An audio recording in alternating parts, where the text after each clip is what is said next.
Cinema മേഖലയിൽ വലിയൊരു മാറ്റത്തിന് തുടക്കമിട്ടുകൊണ്ട് തന്നെയാണ് സംസ്ഥാന സർക്കാർ ഇത്തരത്തിൽ സിനിമാ കോൺക്ലേവ് തിരുവനന്തപുരത്ത് സംഘടിപ്പിക്കുന്നത്. ഇനി മണിക്കൂറുകൾ മാത്രമാണ് ഈ സിനിമാ കോൺക്ലേവിന് തുടക്കമാകാനുള്ളത് എന്നുള്ളത് തന്നെയാണ്. സിനിമയിലെ വിവിധ മേഖലകളെക്കുറിച്ച് ഈ കോൺക്ലേവിൽ ചർച്ചയുണ്ടാകുമെന്നുള്ളത് തന്നെയാണ്. എന്തായാലും നമുക്കൊപ്പം ഇപ്പോൾ KSFDC ചെയർമാൻ K. മധുവാണ് ചേരുന്നത്.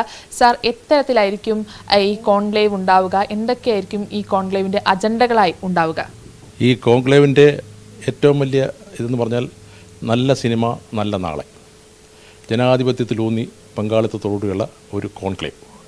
അത് കേരള ഗവൺമെൻറ്റിൻ്റെ ഒരു നൂതനമായ ഒരു ഐഡിയ ആണ്. അതിന് നിർദ്ദേശം നൽകിയ ആദരണീയനായ മുഖ്യമന്ത്രി, അതിന് നേതൃത്വം കൊടുക്കുന്ന ബഹുമാനപ്പെട്ട സാംസ്കാരിക വകുപ്പ് മന്ത്രി, സാംസ്കാരിക വകുപ്പ്, KSFDC ഉൾപ്പെടെ, ചലച്ചിത്ര അക്കാദമി ഉൾപ്പെടെ, ക്ഷേമനിധി ബോർഡ് ഉൾപ്പെടെ എല്ലാവരും കൂടെ സഹകരിച്ചിട്ടാണ് ഇത് ചെയ്യുന്നത്. എന്തായാലും ഈ കോൺക്ലേവിലൂടെ ഉരുത്തിരിയുന്ന ആശയങ്ങൾ ഇതിപ്പോൾ ഒരു നിയമനിർമ്മാണമല്ല, ആളുകൾ തെറ്റിദ്ധരിക്കുന്ന പോലെ ഒരു നിയമനിർമ്മാണമല്ല നടത്തുന്നത്. ഇതൊരു കോൺക്ലേവ് എന്ന് പറയുന്നത് വിവിധ വിഷയങ്ങളെ പറ്റിയുള്ള ചർച്ച.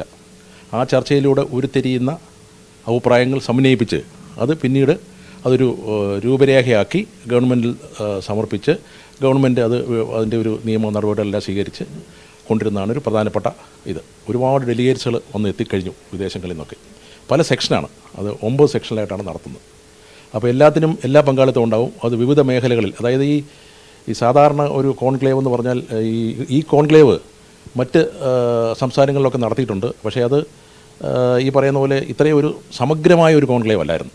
അത് ചില ടൂറിസമോ അങ്ങനെയൊക്കെയുള്ള കാര്യങ്ങൾ വെച്ച് ഇതല്ല, സമഗ്രമായ ഒരു കോൺക്ലേവാണ്. അപ്പോൾ ഇത് ഒരു വലിയ സംഭവമായിട്ട് എനിക്ക് തോന്നുന്നു. വലിയ സംഭവം ആണ്. അത് വിജയിപ്പിക്കാനായിട്ട് എല്ലാവരും ഒത്തൊരുമിച്ച് പ്രവർത്തിച്ചുകൊണ്ടിരിക്കുന്ന സമയമാണ്. ലോകത്ത് തന്നെ ആദ്യമായിട്ടായിരിക്കും ഇത്തരത്തിലൊരു നയരൂപീകരണം ചർച്ചകൾ, ജനാധിപത്യപരമായിട്ടുള്ളൊരു ചർച്ച. അതെല്ലോ, കാര്യം സിനിമ എന്നും മനുഷ്യൻ്റെ സ്വപ്നത്തിലും ഉള്ളതാണ്. അപ്പോൾ അത് സാക്ഷാത്കരിക്കണമെങ്കിൽ ഒരുപാട് കാര്യങ്ങൾ, പഴയ സിനിമയല്ല ഇന്നത്തെ സിനിമ, അതാണല്ലോ ഇപ്പോൾ പറഞ്ഞ പുതിയ സിനിമ. അപ്പോൾ അതുകൊണ്ട് അതിനു വേണ്ടി ഉള്ള പ്രവർത്തനത്തിൻ്റെ ഭാഗമായി സർക്കാർ എടുത്തിരിക്കുന്ന ഒരു ഉത്തരവാദിത്തമാണ്. ഇതിലൂടെ ഒരുപാട് കാര്യങ്ങൾ പുതിയ തലമുറയ്ക്ക് പഠിക്കാൻ സാധിക്കും. വിവിധ മേഖലകളിൽ, അതായത് പല പല പ്രശ്നങ്ങളുണ്ട്.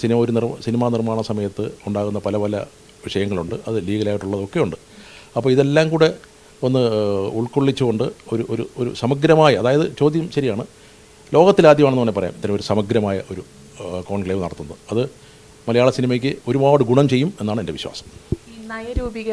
സിനിമാ നയരൂപീകരണത്തിന് ഈ ചർച്ച വലിയൊരു പങ്കാവുമെന്നാണ് കരുതുന്നത്. സത്യമാണല്ലോ. കാര്യം സിനിമയുടെ നയരൂപീകരണത്തിന് വേണ്ടിയിട്ട് അടൂർ ഗോപാലകൃഷ്ണൻ കമ്മിറ്റി, അതാണ് ആദ്യം രൂപീകരിച്ചത്.